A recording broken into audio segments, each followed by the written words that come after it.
What determines the buying power of the currency? How does it stabilize and what's required to stabilize it? So if I would buy some Bitcoins, who can manipulate the value of that? Everyone. The buying power of Bitcoin is determined in exactly the same way that the buying power of the euro, the British sterling, the Japanese yen, or the US dollar is determined through market forces of supply and demand in international liquid markets that operate around the clock.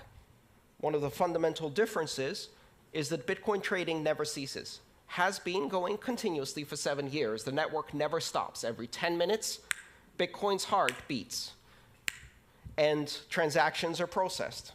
The exchanges never close. There is no closing price for Bitcoin. It is a rolling average. And in that trading, a market capitalization of approximately $12 billion is now traded internationally. What is $12 billion for a global currency? It's a guppy swimming in shark-infested waters. And every trader, every whale goes in there and just kicks that price around. So right now, the experience of living on Bitcoin, which I have been doing full-time for more than 3 years, is a roller coaster. It's an absolute roller coaster. I've seen shifts of 20 or 30% in a day.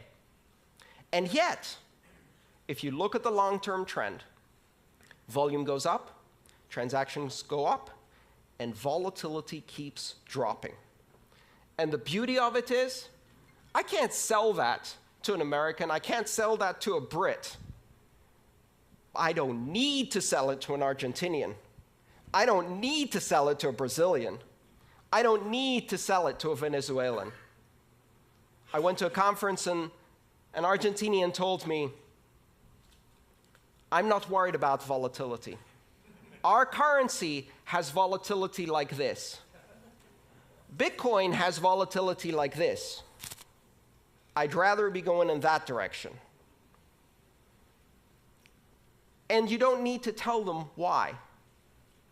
Their government threw people out of airplanes not more than 35 years ago for disagreeing. They already know why the separation of state and money is a good idea. And so volatility is relative.